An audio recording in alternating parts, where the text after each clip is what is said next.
I was holding a hot cup of coffee in one hand and my computer bag in the other when I walked out my front door and stopped like I had walked into something really bad. My own driveway, the one I had worked so hard to fix up along with my old house. That needed fixing was a crazy mess of 5 huge SUVs pushed together like a puzzle that went totally wrong. One was parked sideways, completely blocking my truck, which I really needed to get to an important meeting that morning stuck to my mailbox. Was a thin piece of cardboard written with HOA party extra parking in black pen. I looked twice thinking it might be a joke. Then I saw Herlanda, the HOA boss lady, holding a walkie-talkie and yelling orders like she was running an army. I stomped over coffee spilling and asked why strangers were using my property like a parking lot. She barely looked at me, her voice sounding mean. "We thought you'd be fine with it. Be nice to neighbors," I almost choked. This wasn't a mix-up, this was people taking over. And I knew it was only the start, 2 months before I had worked really hard, fixing up my small corner house with a driveway that was wider than most. I wasn't the type to hang out skipping HOA meetings and keeping quiet, but I paid my money and stayed out of trouble. Looks like that made me an easy target. The HOA with Linda in charge had started a bunch of community get-together weekend parties, bake sales, wine parties, yoga hangouts, even outdoor movie nights. Sounds nice until you find out they were held in the Circle Street without asking every house owner. My house a little away from the Circle Center became the place where Linda's guests parked it. Started with one SUV during a pancake breakfast, but soon every party brought a total traffic jam. I sent an email to the HOA after the first time thinking it was a mistake. No answer. I left a phone message on their phone line. Nothing by the second party. The mess got 3 times worse. I found a little kid drawing chalk on my garage while her parents set up a cooler on my grass. When I talked to them, they acted like I was ruining their party. "We were told this was okay," the dad said, pointing toward Linda and her helpers with clipboards. I walked to Linda, who said she had sent an email to the HOA list, and my not saying anything meant I agreed when I said I never got it. She smiled. "Sounds like a computer problem." I tried to make rules, orange cones at my driveway edge gone with my security camera catching. A teenager moving them while Linda walked by, not carrying a private property. No parking sign messed up with a smiley face and chill written across it. Then came the cracked driveway, thanks to a pickup truck scraping my driveway edge, leaving a tire mark. I called a tow truck to move a blocking car, only to find out the HOA had told local companies not to make false calls during parties. My mouth dropped by the 4th party. I was done playing nice. I skipped it, sitting at my window like a detective, writing down every problem: dogs on my bushes, wine spilled on my walkway, a woman using my porch for a phone call. Like she lived there. The rudeness was unbelievable.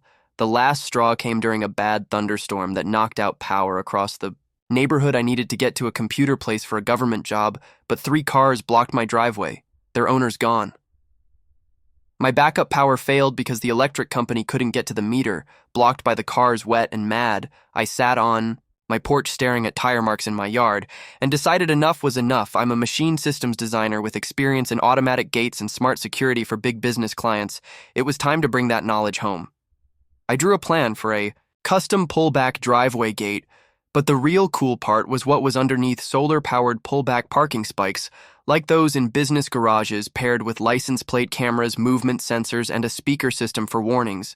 This wasn't too much. It was a fort for my peace of mind. I ordered stuff, scheduled concrete work, pretending it was a driveway upgrade, and put in wiring secretly. Linda walked by one morning drinking a smoothie and said, "Finally making things look nice. Good. For you." Her voice had a mean edge, but I smiled. Wait for the big surprise. I was playing the long game, knowing another party was coming. The HOA's wine party was planned for the weekend, and I'd be ready first. I checked my facts at the city's zoning office. I made sure my property had no limits, no shared access. The person who owned it before had taken away shared use permissions years ago, written down in city records. I got permits calling my project a security upgrade to avoid suspicion.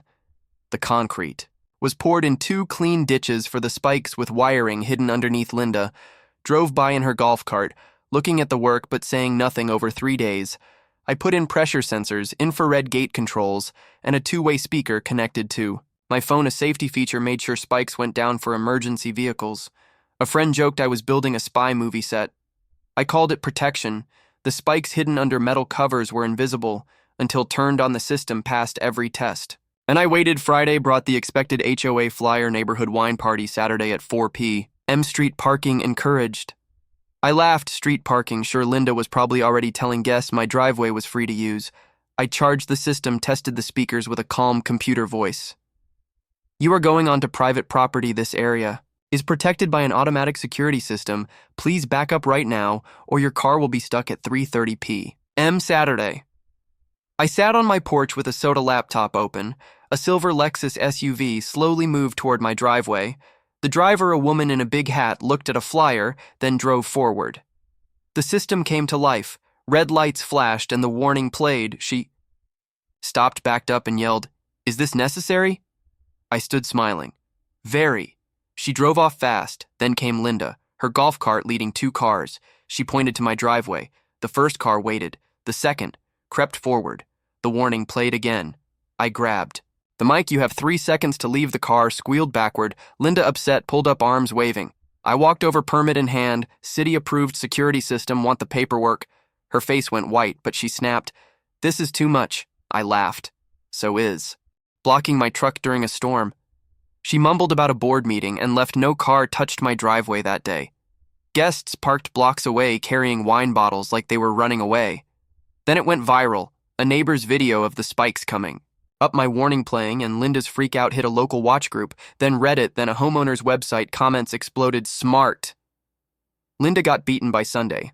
My phone buzzed with texts from old friends. The video captioned, "HOA tries to steal. Driveway meets its match," got thousands of views. Some offered money. One guy sent a drone. Monday's HOA email titled "Worrying Driveway Stuff" was a sad attempt at fixing things, complaining about a scary device. Neighbors laughed it off. 2 stopped by to shake my hand, one whispering, "You're awesome." Linda didn't give up Thursday. She knocked clipboard in hand, demanding I remove the mean system. I showed my permits. She refused, saying, "You'll hear from the board." At the emergency board meeting, I came with a folder of proof and my lawyer, Trey, who hated HOAs. Linda's group tried to say I had broken unclear rules. Trey destroyed their case, showing permits, trespass videos, and a zoning letter proving Linda's actions were against the law. The HOA's lawyer admitted they would be in trouble. For pushing further, Linda had nothing to say.